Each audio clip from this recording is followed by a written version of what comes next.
So, I'm not going to be good at this.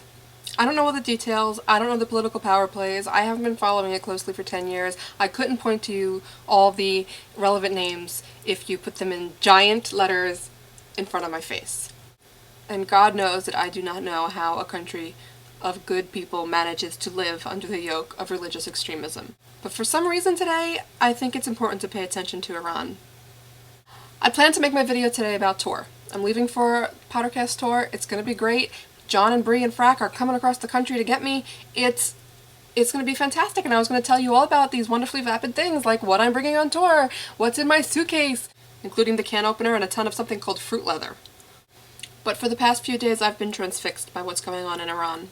If you don't know what's going on in Iran, and you should, but if you don't, I don't blame you, I blame CNN and our ridiculous celebrity-fixated culture. Iran recently held what they purported to be free elections of their president. Now, when I say president, I kind of mean Secretary of Agriculture, the way we think of it, because the president over there is not really where the power is. The real power over there is with the body of religious officials, the head of which is the supreme leader, or the Ayatollah Khomeini. It's time for this election. It seemed that the incumbent, Ahmadinejad, wasn't going to win. That there was a movement of epic proportions happening for somebody who was just a little bit less extreme than he is. Whether he's good, bad, worse, up, down, red, blue, whether he's Osama bin Laden, it doesn't matter. It's who the people seem to want. This time it really did seem that Ahmadinejad was in danger of losing. So an hour after the polls closed, the administration decided to announce that, naturally, Ahmadinejad had won with 2/3 of the vote. 2/3 of the vote, just enough to avoid having to do a runoff with Mousavi, his challenger. Not to mention he's also claiming 2/3 in certain cities in Iran that would make, like, California and New York look Republican. To make a very long story that includes the challenger being put under house arrest short, there have been riots, there have been beatings, there have been explosions, there have been deaths. Students are out there protesting every minute of the day.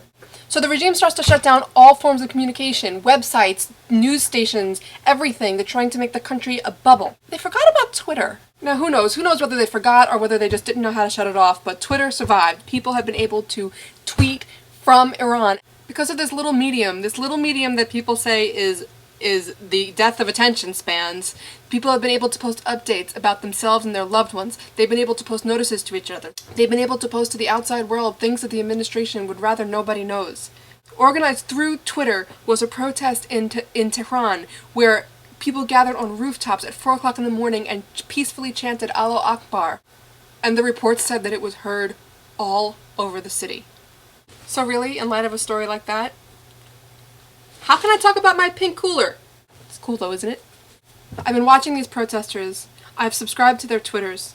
Many of them are young, many of them are college students. And I'm stunned. Frankly, because all I have to do is flick a finger to tell my family that I'm alright, to update the world on what I'm doing, to speak in opposition to my government. Hey Obama, you suck! And these people are literally being hunted and beaten for that right. And they're doing it anyway. They've got to be spending what are undoubtedly the scariest and darkest days in their young lives fighting for any piece of communication to keep informing the world that they have a voice, that their voice should be counted. So I think we should, too. A friend told me last night that solving the problem of one fixed election in Iran is the equivalent of putting a smiley face band-aid on a gunshot wound. And she grew up in Israel, so I'm not disrespecting her opinion, but I don't think so.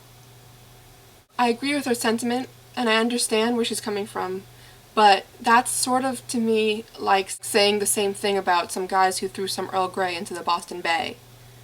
Now, I'm not saying that what's going on in Iran, which, by the way, is being called the Green Revolution, colloquially, is anything to do with the American Revolution, or that situations isn't much more complicated and much different. But I think it's why I've been so transfixed. There's something that speaks directly to the American national identity, directly to our history, directly to what it means when you say that you're an American. To see people who think that their voice should count in their government, to see people who think that they should be the masters of their own fate and that they should be able to make choices about how they live. Stand up and demand those rights. Sometimes it's throwing tea in the bay, or getting on a horse and riding down the countryside, or finding a cell phone and tweeting your location to make change happen. So by now you're rightfully asking yourself what this has to do with Harry Potter? Well, I don't think I could say it any more plainly than this. It is with the spirit of Dumbledore's army that I send my peace, love, and support to the people of Iran. I hope you'll send some too.